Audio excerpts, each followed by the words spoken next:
Hey guys, what's up? Murder here, and I hope you guys had a really good Christmas Eve and Christmas Day.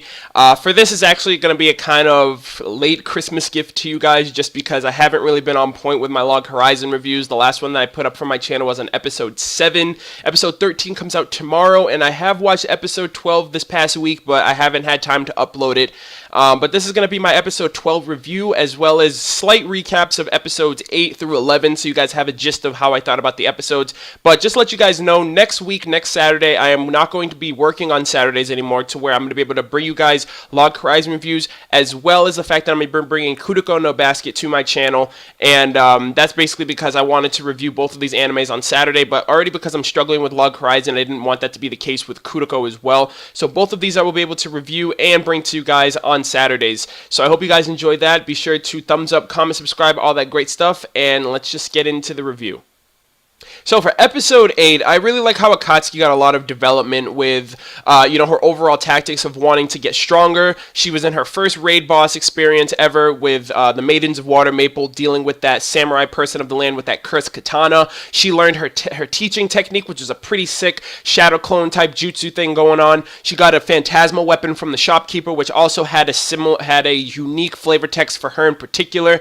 And overall, she just grew as a much better character, much more independent character, not having to rely on Naotsugu or Shiro, but more so the new friends that she's made, and she was definitely opened up a lot more, especially with Leonessa. And by the way, I gotta give props to Leonessa as well for stepping up, for taking the initiative of taking out the magic circles and having confidence in the Maidens of Water Maple to keep the city safe, to take care of that person of the land. So episode 8, very good episode. Episode 9's raid boss designs were probably some of the best that I've ever seen in a type of game, MMORPG anime like Sword Art or Hack. I want to say that I feel like Log Horizon does, do its job very well when it comes to immersing and being a very gamer-centric environment and atmosphere. But the fact that Shiro and his entire squad mates got wrecked by those 3 bosses was completely unfair, to where I was like, what the hell's going on? 3 bosses, got that dragon, that troll, and that giant suit of armor, which like attacked itself and changed freaking forms and all that stuff. It was crazy.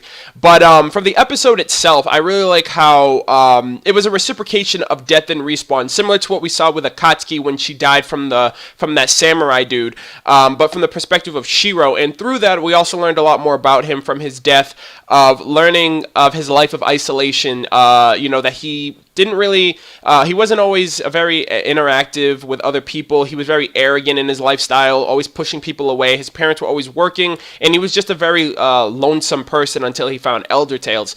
And through these type of limbo state, between death and respawn, there's a bunch of realization and revelation with these. You learn more about yourself, as William mentioned, and Shiro pretty much realized that the same things that he was doing in the real world were affecting him similar to that of the game world. He wasn't trusting people as much. He wasn't revealing his true intentions or agendas regarding the entirety of the raid bosses, of why these people are just blatantly following me, in the whole deal with the money situation and Akihabara's monopolization.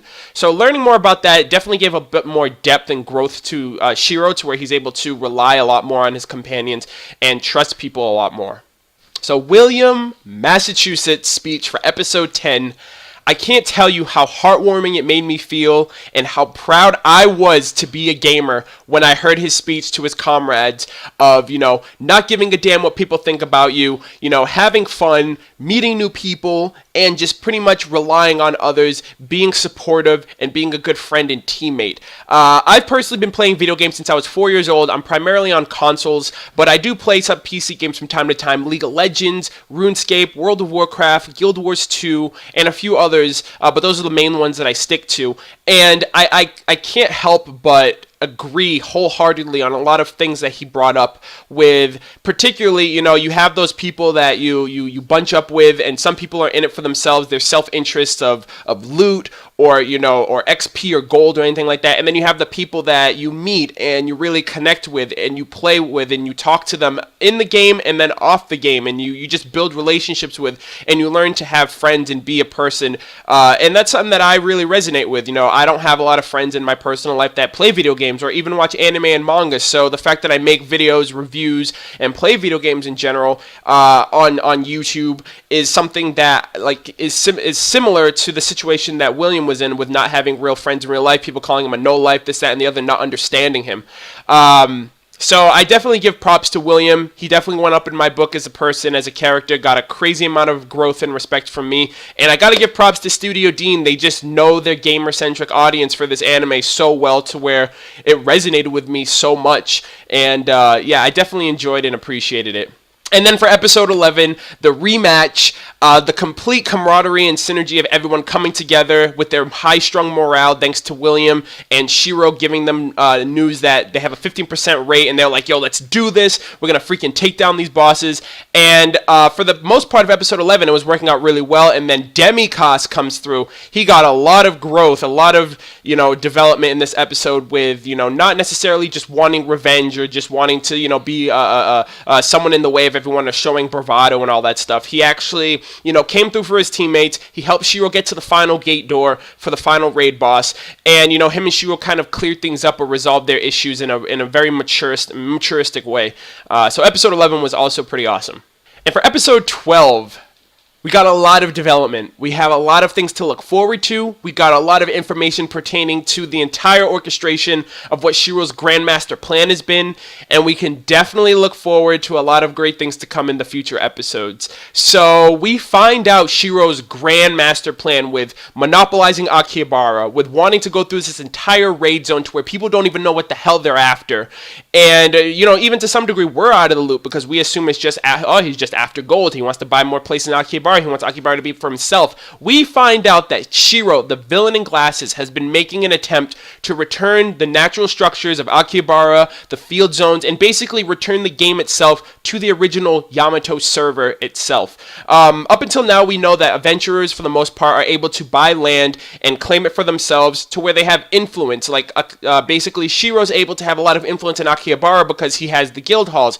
He's got a lot of the facilities that have a lot of the raw materials that keep Akihabara afloat.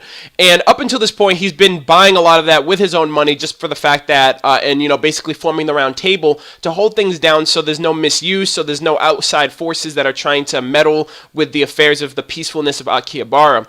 And up until this point, his grand plan was to get the gold that's in this bottom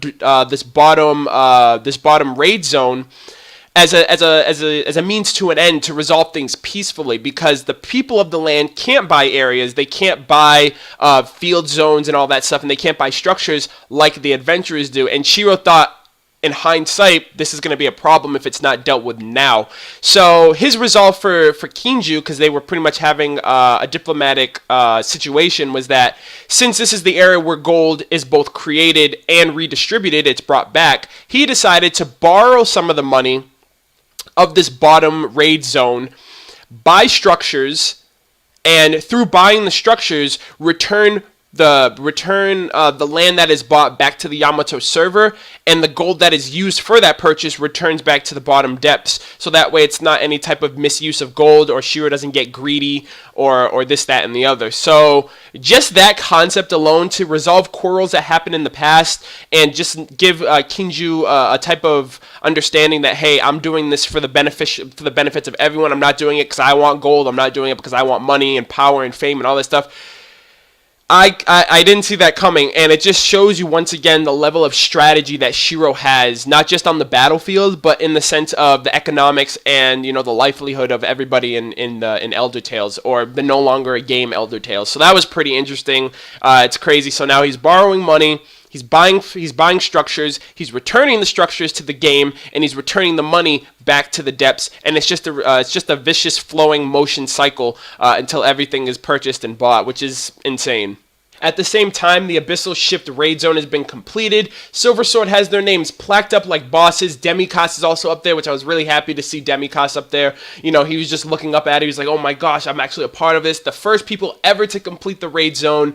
And that says a lot. And one thing that came from this scene that I feel like is going to be relevant in the future is the item that William decided to give to Shiro, which was the Moon Blossom Talisman. Now, it has the ability to buff, it has the ability to reduce EXP when you die, as well as provide a buff of magic defense and magic defense and offensive magic. But the thing that's most interesting is the flavor text that comes with it, because flavor texts are getting a lot more relevant. They're becoming a lot more prominent as the series progresses, with learning about their origins and the history, and learning actually to take them a lot more seriously, a la Krusty's situation. So we find out that his flavor text is it blooms with the moon cycles. I don't know if that's really relevant or not, but what really stuck out was the fact that it blesses souls in transit. So I don't really know what that means. I don't know if Shiro comes across any lost souls or anything like that, if he's actually able to talk to them or something like that. But I feel like that flavor text in particular is going to be relevant in the future, especially since it's a phantasmal level weapon, and it's extremely rare since they're the first ones to ever clear that raid zone. But the best part is that everyone's reunited. Everyone ends up going home afterwards. Silver Sword returns to Susukino. Demikos returns back to his waifu. That was a funny scene. And Shiro and Naotsugu return to Log Horizon along with the new member, Tetra, which, by the way, Tetra is the biggest freaking trap I have ever seen. Like, ever seen. It was crazy, but then I remembered, certain things are changing about the game. Tetra, being a boy, has a female avatar, and that in turn will make it so his voice sounds more like a female as well. That was one of the changes that was in a previous episode, along with the introduction of the flavor text being actually important as the series progresses. But that was really awesome. We got to see everyone. We got to see Toya, Minori, Nayanta, Isuzu, Rudy, and all of them. That was pretty awesome to see them. Akatsuki as well in her new getup, welcoming Shiro back. It was just a pretty awesome episode overall, just to have everyone just back after the craziness that's been happening. But the last thing that I want to mention is the fact that we got introduced to 9 new characters. We got introduced to their names, their levels, their classes, and their roles. And they are from the Plant Hiwadin Guild, if you guys remember from Season 1. That's the pretty much rival guild that's in the south, the city Minami. And Nuraha, the Fox Girl, is the guild master there. Among some of those people, there were some that were labeled as people of the law. Now, if any of you guys read the light novels or know anything pertaining to this, just let me know. Are the people of the law the same as the people of the land? That's just something I'm curious about. One of the characters in particular, Quan, which is a bard, which I really enjoy him. I really like his design, his character design. He's got 2 different colored eyes, and he's a bard, like I mentioned, which is a support class, which I prefer support classes when it comes to MMOs. That was pretty cool. But it seems like a lot of these characters are plotting against Akihabara. They know about Shiro returning and all this other stuff. So I'm just wondering, they seem like a very sinister group. There was a very sinister and ominous atmosphere to them when they were introduced. So I feel like they're going to become more prominent as the series progresses. They're all showcased in the opening. And one of the members, KR, it seems to know Shiro, since Shiro was talking to Naotsugu about a KR from Debauchery Tea Party. So it seems a Debauchery Tea Party member is a part of this new guild, and I feel like him and Shiro are going to butt heads as the series progresses. But yeah, that was episode 12. Very awesome episode. I definitely enjoyed it a lot. And next week's episode is a preview of Valentine's Day. So you can already tell how many shippings. I can't even tell you how many shippings are going to be in that one. But yeah, I hope you guys enjoyed it. Let me know what you guys thought about any of the episodes up until this point. I will see you guys tomorrow for episode 13. I will make my best attempt to be on time. And like I said, be sure to thumbs up, comment, subscribe, all that awesome stuff. And I will catch you guys later. Take care.